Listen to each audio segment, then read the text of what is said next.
युद्धकाल में सबसे मूल्यवान निधि होती है सूचनाएं और जानकारियां।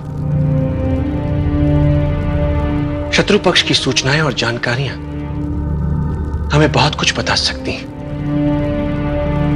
और जब हम इन्हें प्राप्त कर लेते हैं तो ये हमारी व्यूह रचना को बल ही नहीं देती, आधार भी देती हैं और उन्हें धार भी देती हैं।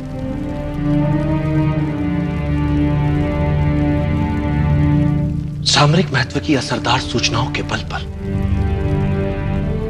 बड़े से बड़े युद्धों के परिणाम बदल जाते हैं।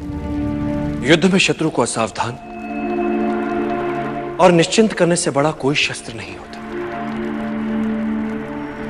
इसलिए युद्ध जीतने के लिए युद्ध काल में ही शत्रु को विश्वास दिला दो कि वास्तव में युद्ध वही जीत रहा है। वो निश्चिंत हो जाता है, उसके लड़ने की भूख शांत हो जाती है।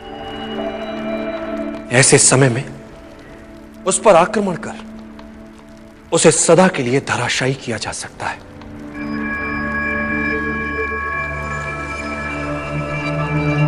सदैव याद रखो, युद्ध कला को मुख्य 5 तत्व नियंत्रित करते हैं। स्वर्ग या भाग्य, धरती या कर्म, सेनापति, संचालन विधि एवं अनुशासन, और इन सबसे ऊपर सबसे महत्वपूर्ण है नैतिक नियम। नैतिक नियम वो नियम होता है जिसमें प्रभाव और विश्वास के कारण प्रजा अपने राजा के प्रति प्रतिबद्ध रहती है। राजा के प्रति यह प्रतिबद्धता एक ऐसा नैतिक जाल होता है जिसमें उलझाकर आप जनता से जो चाहे करवा सकते हैं। आप जनता को आशा के जाल में इस नैतिकता से उलझा सकते हैं, जबकि वास्तविकता में आशा हो ही ना।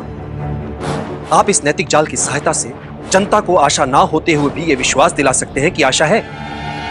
इस तरह से आप उनके स्वाभिमान को उकसा सकते हैं, उनके आत्माभिमान को उबार सकते हैं कि वे अपने लिए अन्य विकल्पों के होने के उपरांत भी आपके लिए अपने प्राण तक न्यौछावर करने के लिए तत्पर हो जाते हैं। चाणक्य सदा कहते थे कि युद्ध करके शत्रु पर विजय प्राप्त करने में कोई बड़ी बात नहीं है। बड़ी बात बिना युद्ध किए, बिना रक्त बहाए विजय प्राप्त करने में। बिना आक्रमण के शत्रु को समूचा जीतने के लिए शत्रु के मन से आशा ही मिटा दो कि वो अपने विरोधी से जीत भी सकता है, जिससे उसके लड़ने और जीतने की क्षमता कम हो जाती है।